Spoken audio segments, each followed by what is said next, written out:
Perhaps with ammunition. I have not seen any protesters on the ground, which indicates, at least from where I'm standing, no injuries. But they are setting ablaze that vehicle that was a police carrier. It is right in front of our building. Protesters have surrounded it. The police that was in that vehicle seems to have managed to escape, at least from what we are able to see from where we are standing. And they are now completely bashing that. If you give me a second, I will give you a chance to at least just move the camera in position so you can see these pictures. Just one. It may be a little bit difficult to move it because they are moving that vehicle now that they're about to set on fire. Unfortunately, we will not be able to bring you those pictures, Kamal, but you're getting a sense really just from the sounds of what you're hearing, the kind of chaos that is on the streets. As I was saying earlier, our teams went down and walked around the vicinity of our office and in the neighborhood. There were no police presence in the area where we were standing. There were no police presence where we were standing. The only gunfire that I am now hearing is in the direction of the radio and television building. It seems, for the time being, that's where there is some kind of gunfire. Again, I cannot confirm that it's live ammunition, but it is definitely heavy gunfire. We've heard and we've seen tear gas canisters coming from that direction. So an indication that is where the latest wave of clashes is taking place. Ibrahim Arafat is here with me in the studio watching these pictures as this extraordinary day unfolds. As Ayman was saying there, the police pretty much overwhelmed, it seems. The army is in now. What the army does now and then what it does in relation to the government becomes very important, doesn't it?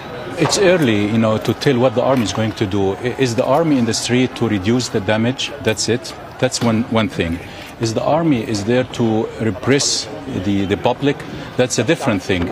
If the army is going to replace politics in general, that's the third thing. So it's a chaotic... Ibrahim, I'm sorry, I've got to jump in. U.S. Secretary of State Hillary Clinton speaking live. Events in Egypt. We continue to monitor the situation very closely. We are deeply concerned with security forces against protesters, and we call on the Egyptian government to do everything in its power to restrain the security forces. At the same time, protesters should also refrain from violence and express themselves peacefully. As we have repeatedly said, we support the universal human rights of the Egyptian people, including the right to freedom of expression, of association, and of assembly. We urge the Egyptian authorities to allow peaceful protests and to reverse the unprecedented steps it has taken to cut off communications. These protests underscore that there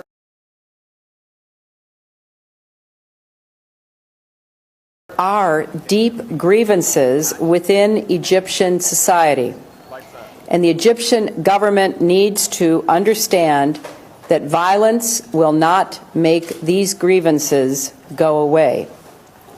As President Obama said yesterday, reform is absolutely critical to the well-being of Egypt. Egypt has long been an important partner of the United States on a range of regional issues. As a partner, we strongly believe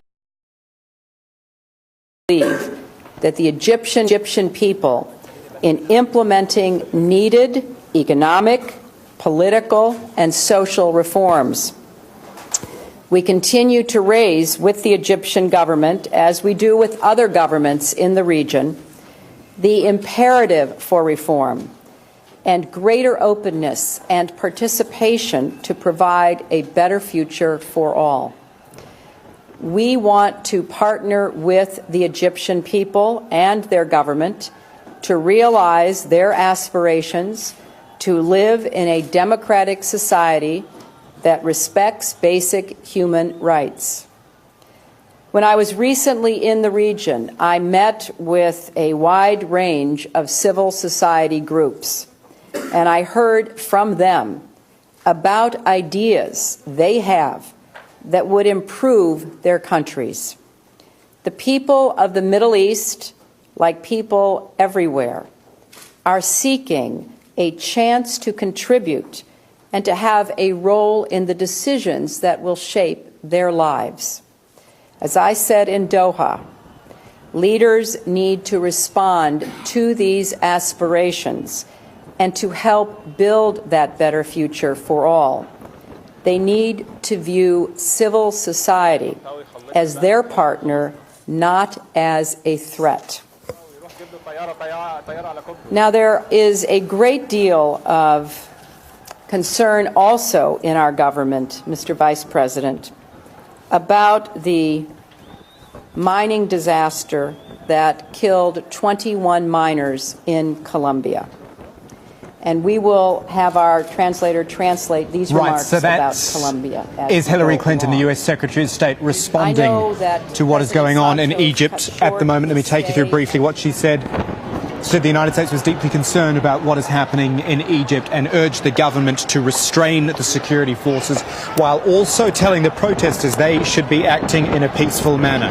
For the government, she said, yes, there are deep grievances in Egyptian society, but that the government needs to understand violence won't make those grievances go away. Ibrahim Arafat in the studio with me, a professor of political science. On a scale of toughness, tough talk, if I can say, between US and Egypt, how tough was that? Formally, it is, mild. Right. But I'm sure that, behind the scene, there is a different American discourse, different American, interaction with the Egyptian government. Because, the strategic interests of the United States in the region has been partially invested in Egypt as an ally, as a mediator in the Arab-Israeli conflict, and also as a model for the entire Arab region. Now the Egyptian model, the earthquake that we witnessed in Tunisia, its aftershock appeared in Egypt and took a larger, scale. And now, nobody knows what kind of, ramifications will follow after what we have seen in Egypt, in the entire Arab region. I think the American speech was well written. The Secretary of State, delivered a well-written speech, and she was quite, quite clear when she said that, we are ready to partner with people and their government. This is an open statement for our own political imagination. She put people first and then governments. What's really going on in the American strategic mind today? In politics, people in such a chaotic situation, I'm sure that Washington is open to all possibilities. Ibrahim, thank you for that. Let's get back to what's happening in Egypt right now. Raul Uraga on the line in Alexandria. What's happening? Kamal, we can now confirm for sure that the military has arrived in Alexandria. This is the first sighting by our crew, by the Al Jazeera English crew, of a military armored personnel carrier driving through one of the streets next to the vantage point where we're seeing all of this unfold in front of us. There were a few soldiers there were a few soldiers on that armored personnel carrier. They were flashing the thumbs up to protesters who were cheering and clapping their arrival, clearly welcoming the arrival of the military, unlike the intense scenes we've seen them engage in with riot squads and the police earlier on. A clear welcome to the arrival of the military, and the military responding by flashing the thumbs up. Now, hold on, I have to say, we're also hearing what appears to be gunfire in the background. There's no way to confirm this, but this certainly sounds like live ammunition to us, and it also has the rapid sound, the kind of sound an automatic weapon would make. But there's no way to confirm whether this is live ammunition, but certainly the sound of bullets being fired. Kamal? Right, so Raul, you're telling us there the military is being greeted favorably in Alexandria. What about in Suez? Jamal Al-Shial.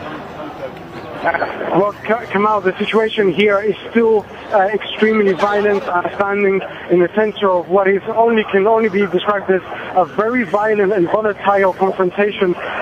There are hundreds of youths gathered still in the center of the city. They are lobbing some sorts of Molotov cocktails, glass bottles and whatnot at properties they say belong to leading officials within the ruling party, as well as officers within the state security.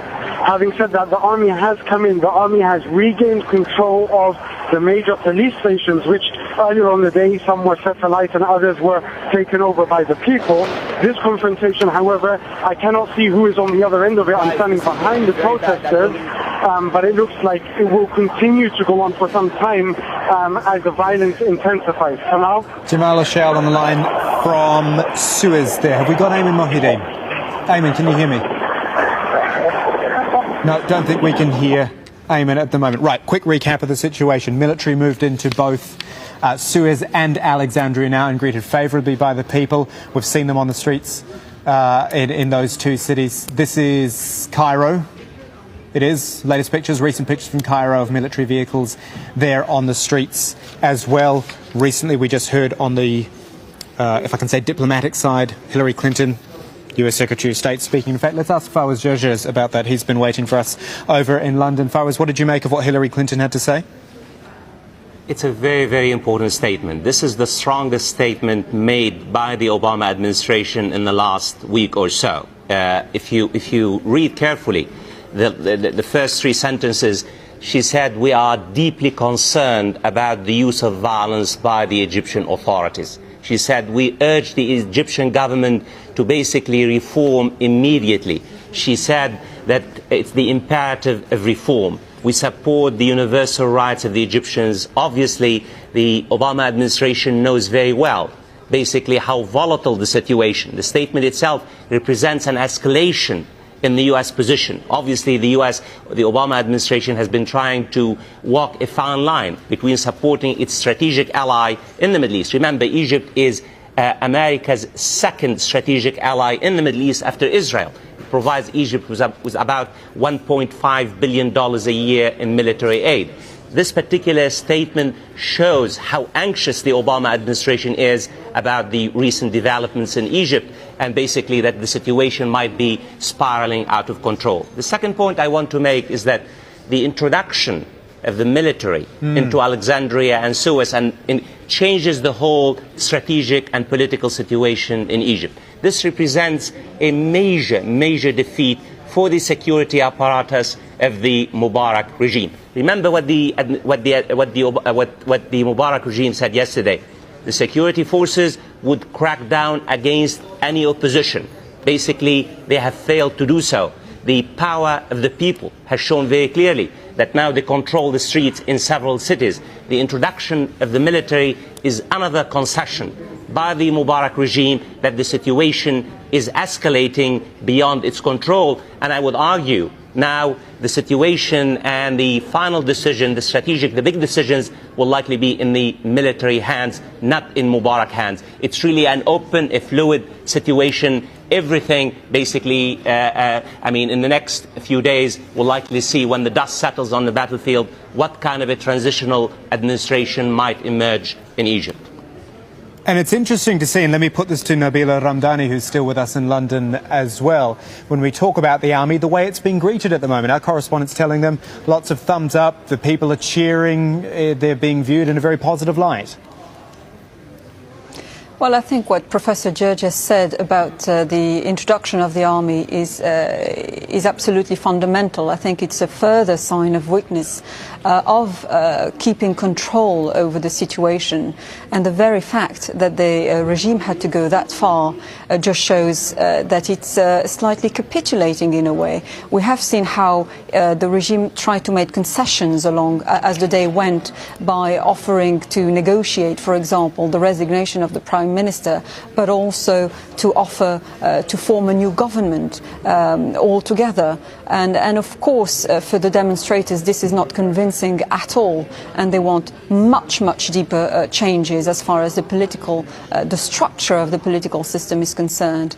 Perhaps a few words about what Hillary Clinton has just said. it just shows how now the Obama administration is radically changing its tone. I mean, it has not exactly been supportive of the people in the past. It hasn't exactly been concerned about the the very dire socio-economic circumstances of the Egyptian people, and it has, an interest in keeping tabs on what's going on in Egypt. Their main interest is to maintain stability, as they need Egypt as a crucial ally in a very strategic part of the Middle East. So we're seeing how now the Obama administration is radically changing its position, whereas